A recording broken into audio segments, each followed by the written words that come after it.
আদালতের নির্দেশে সভা, তাও বানচাল করার চেষ্টা করেছিল বিজেপি। বিজেপিকে তার কাটা পাঁঠি বলে আক্রমণে মমতা বন্দ্যোপাধ্যায়। আমি সবার মুখগুলোকে চিনে নিয়েছি। মনে রাখবেন, রাত 11টায় আবার এসছে, আবার সাউন্ডের লোকেরা লাগিয়েছে কানেকশন, তারগুলো কেটে দিয়ে চলে গেছে। তার কাটা পার্টি বিজেপি পার্টি। এবার মনে রাখবেন, সমস্ত তার কেটে দিয়েছিল। বলে না, যার কেউ নেই তার ঈশ্বর আছে। ঈশ্বর ও আল্লাহ তেরে নাম সবকো সুমতি দে ভগবান। আমি এখান থেকে সকাল 7টার পরে বেরিয়েছি, কারণ ওদের টার্গেট ছিল রাত 2টো থেকে সকাল 7টা। লুম্পেন বাহিনী ঘুরে বেড়িয়েছে বাইক নিয়ে, আর তার কাটার দল সাউন্ডের তার কাটতে কাটতে গেছে। ভোর 4টে আবার দৌড়ে গেলাম। যখন ওখানে হামলা হচ্ছে পুলিশ নেই,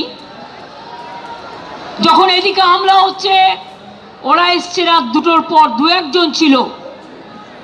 হাইকোর্ট অর্ডার দেওয়া সত্ত্বেও সারা রাত আমাদের যেভাবে জ্বালিয়েছে, যেভাবে ভুগিয়েছে, আমরা জানি এটা কাদের নির্দেশে হয়েছে। মানুষ এত ভোট দিয়ে ম্যান্ডেট দিয়ে প্রথম বিজেপি সরকারকে নিয়ে এসছে, মানুষের কোনো মতিভ্রম হয়নি। মানুষ নিশ্চিন্তে বিজেপিকে ভোট দিয়েছে পরিবর্তনের জন্য, মমতা বন্দ্যোপাধ্যায় সরকারকে হারানোর জন্য।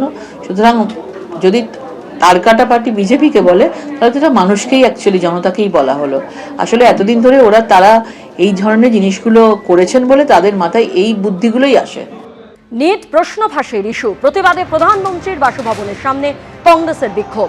গতকাল যন্তর মন্তরে আন্দোলনকারীদের পুলিশের লাঠিচার্জের প্রতিবাদে প্রধানমন্ত্রীর বাসভবনের সামনে বিক্ষোভ কংগ্রেসের।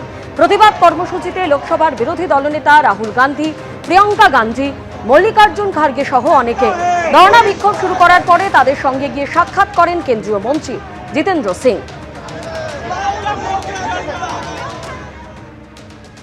এদিকে গতকাল ককরোচ পার্টির মুখপাত্রের সঙ্গে দেখা করার পর আজ হাসপাতালে গিয়ে আহত আন্দোলনকারীদের সঙ্গে দেখা করলেন কেন্দ্রীয় স্বাস্থ্যমন্ত্রী জেপি নাড্ডা।